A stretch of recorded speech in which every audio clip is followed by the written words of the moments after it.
पंछी के पिए से घटे न सरिता नीर, दान किए से धन न घटे जो सहाय रघुवीर। ओम साई राम मित्रों, आज का ब्लॉग आप सभी हमारे साई परिवार के लिए विशेष लाभकारी और कल्याणकारी है, क्योंकि आज के ब्लॉग में अपने साई परिवार के लिए बहुत ही विशेष उपाय लेकर के आए हैं। जब आपका बुरा वक्त चल रहा हो, जब आपका कठिन समय चल रहा हो, ऐसे समयों में बाबा के बताए कुछ बातों को आपको विशेष रूप से ध्यान करना है और आपकी समस्त इच्छाएं आकांक्षाएं पूरी होंगी। बाबा की कृपा साक्षात आपके घर परिवार पर बरसेगी। आइए जानते हैं क्या करना चाहिए जब आपका कठिन समय चल रहा हो, जब आपका बुरा वक्त चल रहा हो। ऐसे समयों में बाबा ने स्वयं कहा है कि जो भी भक्त मेरे शरण में आता है और अनन्य भाव से वह मेरी शरण में आता है, श्रद्धा और सबरी के साथ मेरी शरण में आता है, उसका कभी बाल बांका नहीं होने देता। साक्षात बाबा ने स्वयं कहा है। आप साई सच्चरित्र पढ़ेंगे, बहुत जगहों पे इसका वर्णन भी है। तो इसीलिए मैं कहता हूं कि बाबा की जो कुछ बातें हैं वह आज उन्हीं को हम लेकर के आए और उन्हीं के संगत उपाय भी लेकर के आए हैं कि जब कठिन वक्त चल रहा हो उस समय क्या करना चाहिए। साईं के पास बहुत सारे ऐसे दुख दर्द से पीड़ित लोग, जब बाबा इस धरा पर थे साशरीर रूप में शिरडी में, तो लोग जाया करते थे बाबा से मिलने के लिए। बाबा धूनी रमाते थे, धूनी जलाते थे, उसी के सम्मुख बैठते थे और जो भी व्यक्ति किसी भी चीज़ से पीड़ित होता था, बाबा थोड़ी सी ऊदी निकालते थे और अपने परमात्मा को, अपने उस गुरु को याद करते थे और वही ऊदी दे दिया करते थे। उसी का लोगों का कल्याण होना शुरू हो जाता था, वही ऊदी केवल पा लेने मात्र से। तो आप समझ सकते हैं कि हमारे सद्गुरु किस रूप में उनकी कृपा थी और कैसा उनके हाथों में यश था, जस था। तो आप समझ सकते हैं कि आप बाबा की अगर कृपा प्राप्त करना चाहते हैं तो बहुत बड़ा कुछ नहीं करना है, बस छोटे छोटे उपाय करने हैं। मैं आपको बताऊं, ऐसे ही एक सज्जन जो बाबा के दरबार में पहुंचे और बाबा उस समय बहुत सारे लोगों से घिरे हुए थे, बैठे हुए थे, उनको संतान की प्राप्ति नहीं हो पा रही थी। बाबा ने उनकी मनोभाव को जान लिया, क्योंकि बाबा तो त्रिकालदर्शी थे कि मेरा भक्त क्या चाहता है। तो बाबा ने उनको थोड़ा सा ऊदी दिया और बोला कि आप ये लेकर के जाओ और अपने घर पे रहना, अपनी पत्नी और आप दोनों लोग इसको लगाना खाना, और फिर मुझे बताना कि आपका क्या, इसका फल आपको क्या मिला। कुछ ही सालों के बाद वह बाबा के सम्मुख फिर पहुंचे और एक दिव्य बालक उनकी गोद में था। तो आप समझ सकते हैं कि बाबा आपकी समस्त चीज़ों को जानते हैं, इच्छाओं आकांक्षाओं को जानते हैं। कई बार मैंने ब्लॉग में ये भी बताया, बहुत सारे लोग ना जैसे मंदिर जाते हैं तो वो सोचते हैं अब ये संकल्प मन में है, ये इच्छा मन में है, मंदिर चलूँगा तो बाबा से ये मांग लूँगा ये। और मैं आपको सत्य बता रहा हूँ, बाबा की चमत्कार ऐसी होती है, जिस भी मंदिर में वह शक्ति होती है, जहाँ पर प्रभु की कृपा होती है, वहाँ आपके मन को ना एकदम शून्य बना दिया जाता है। आपके दिमाग में कुछ रहता ही नहीं, क्योंकि परमात्मा कहता है कि तुम मेरी शरण में आओ, तुम सब कुछ भूल जाओ, सब कुछ दुख दर्द अब मेरा है और मुझे उसको तुम्हारे चीज़ों को सही करना है, मुझे देना है। तो इसलिए वहाँ आप सब कुछ भूल जाते हो, आप विचार शून्य हो जाते हो।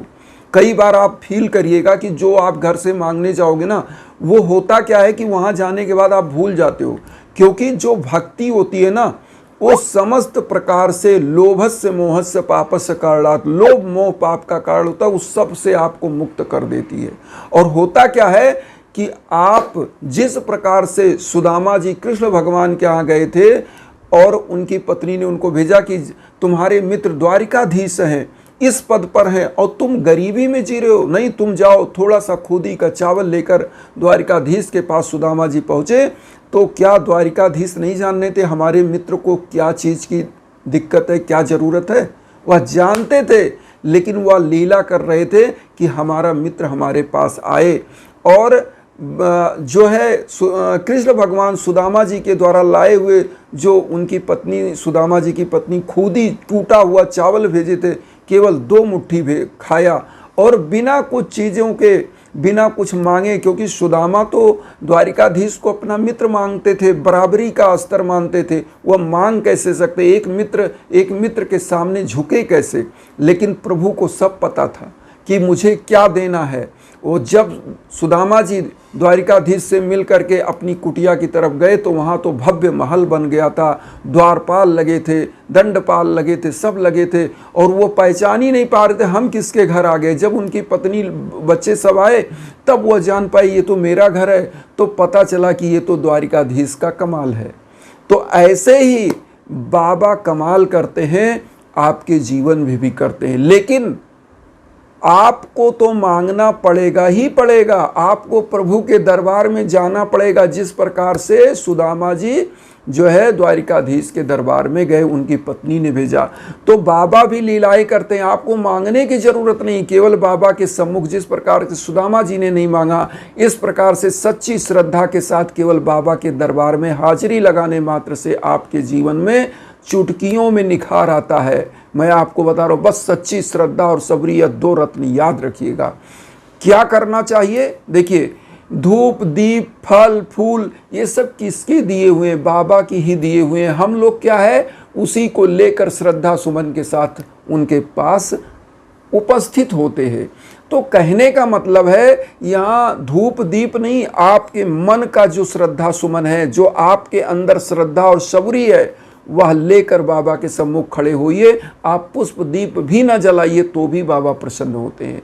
तो करना क्या चाहिए, कैसे करना चाहिए? जब आपका कठिन समय चल रहा हो, मैं आज आपको बता रहा हूँ, कठिन समय में कलयुग के बारे में लिखा है कि कलयुग का है नाम अधारा, सुमिर सुमिर नर उतर ही पारा। कलयुग में प्रभु का नाम, जो कि साईं सच्चरित्र में भी लिखा है कि कलयुग में जो गुरु का नाम स्मरण, प्रभु का नाम स्मरण करता है, उसका कभी कोई बाल बांका नहीं कर सकता, उसका कभी अहित नहीं हो सकता। बाबा ने खुद कहा है, जो मेरी शरण में अनन्य भाव से आ जाता है, उसका समस्त कष्ट मैं हर लेता हूँ। और इसीलिए मैं अब यहाँ पर जो उपाय बता रहा हूँ, छोटा सा उपाय, जब आपका कठिन दौर चल रहा हो, आपको मैं बताऊँ, सबसे पहले घर का जो वातावरण है भक्तिमय बनाइए। उसमें 1 रुपये नहीं लगना है, केवल आपके अंदर 2 रत्न धारण करना है, श्रद्धा और सबरी।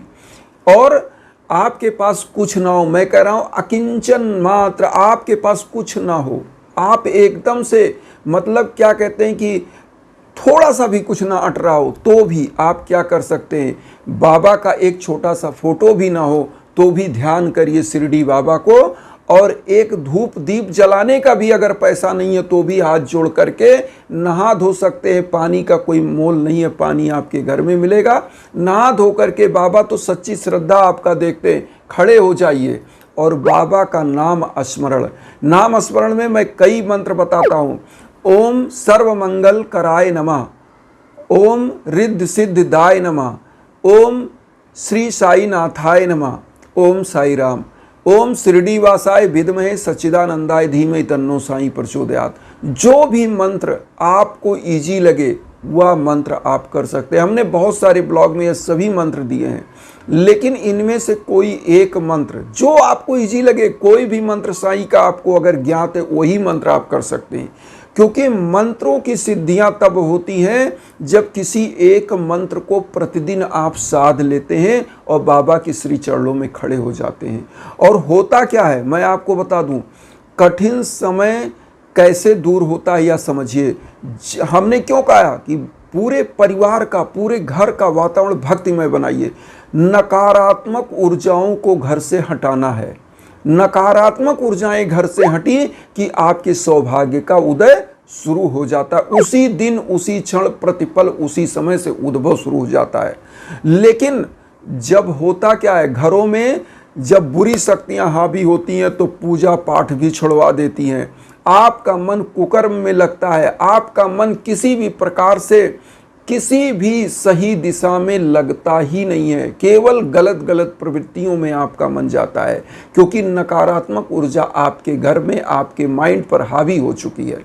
ऐसे समयों में केवल और केवल आपको क्या करना है, प्रभु के सम्मुख एक दीप जलाना, एक धूप बत्ती जलाना, एक लोटा जल रखना, एक नाम बाबा का स्मरण करना, और गुरुवार के दिन मैं बता रहा हूँ खिचड़ी बनाइए, भोग लगाइए, कुछ गरीबों दिन दुखियों को दीजिए, जीव जानवरों जंतुओं को कुछ थोड़ा सा खिला दीजिए और स्वयं पाइए प्रसाद के रूप में, और फिर बताइएगा कि आपका बुरा वक्त कैसे बीत जाता है, आप पता नहीं पाएंगे। और धन लक्ष्मी ऐश्वर्य तो भर भर के आएंगे, बाबा की कृपा बनेगी। आज मैं आप सभी लोगों को ऐसे ही हमारे एक अनन्य जो है साईं परिवार के हमारे साथ जुड़े हुए लोग जो बहुत समय से जुड़े थे, और मैं आपको बताऊं उनके लिए मैंने बहुत सारी पूजाएं की। आज उन्होंने एक बहुत अच्छा न्यूज़ मुझे दिया, उनकी बेटी को संतान नहीं हो रही थी, काफ़ी दिनों से प्रयासरत थे और सब कुछ उन्होंने टेस्ट करवाया मेडिकली। हमने कहा भी कि देखिए दुआ और दवा दोनों चलनी चाहिए, तो उन्होंने दवाएं सब कुछ कराया और उनको पता चला कि कोई दिक्कत नहीं है। डॉक्टर ने बताया हार्मोन ठीक है, कोई ट्यूब नहीं ब्लॉक है, बहुत सारी चीज़ें उन्होंने बताया, सब कुछ उनका पति पत्नी दोनों, उनकी बेटी और दामाद का अच्छा था। लेकिन उनकी मदर, उनके फादर मुझसे कांटेक्ट किए कि गुरुजी क्या किया जाए। तो हमने कहा देखिए बाबा के नाम का जो है एक हम तो वही है कि बाबा के नाम से आप उपाय करिए। हमने कहा आप साईं सचरित का पाठ बेटी को बोलिए करें, और इधर हमने क्या किया, उनके लिए यज्ञ आजन हवन और मंत्रों का जप, हमने उनके लिए बहुत सारे उपाय उसमें किए, और प्रभु की कृपा से 1 साल के अंदर ही उनको संतान की प्राप्त हो गई। मतलब मान के चलिए 12वां महीना, मतलब साल पूरा हुआ कि उनको संतान प्राप्ति हो गई। तो ये प्रभु की कृपा है। प्रभु की कृपा जब बनती है ना तो समीकरण बन जाते हैं, और दुआ दवा दोनों चलनी चाहिए। मैं यही कहता हूँ कि दवाएं जरूर कराइए, कोई भी रोग व्याधि बाधा है, क्योंकि दवा एक अलग चीज़ है और दुआ एक अदृश्य ऊर्जा है, अदृश्य रेमेडी है जो आपकी कॉन्फिडेंस को बूस्ट करती है। वो एक ऐसे हार्मोन सिक्रीट करती है सकारात्मक ऊर्जा का, वही दवा जो आपको काम नहीं कर रही थी, असर नहीं कर रही थी, जब आपका मन प्रसन्नचित होता है वही दवा काम करने लगती है। यही बाबा की ऊर्जा है, क्योंकि बाबा की ऊर्जा अपने आप में अद्भुत है। उनकी लीलाएं चमत्कार बहुत सारी हैं जो अगर हम बताने लगें तो बताते रह जाएंगे। तो इन्हीं भावनाओं के साथ आप लोगों से एक चीज़ कहेंगे, कोई भी दिक्कत है, शादी ब्याह, संतान प्राप्ति, नौकरी, बिजनेस, व्यापार, तो आप उपाय भी करिए, स्वयं भी करिए, और मेरे द्वारा चाहते हैं तो मेरे इंस्टाग्राम का लिंक वीडियो के बीच बीच में देते हैं। आप लोग हमारे इंस्टाग्राम के लिंक पर आइए, पाठक डाटा भय 015 पर, उस पर आप मैसेज करिए, कॉल करिए, निसंकोच करिए, हम आपके लिए हैं। निश्चित रूप से हमारे लायक जो संभव है हम करेंगे, और निश्चित रूप से प्रभु आपका कल्याण करेंगे। इन्हीं भावनाओं के साथ एक चीज़ और कहेंगे कि वसुधैव कुटुंबकम की जो भावना हम लेकर चल रहे हैं, उसमें आप सभी लोग चैनल को सब्सक्राइब करके हमें भी अपना परिवार बनाइए। उन साईं भक्तों तक वीडियो को जरूर शेयर करिए जो किन्हीं कारणों से कष्ट में, दुख में। इसी भावना के साथ ओम साई राम।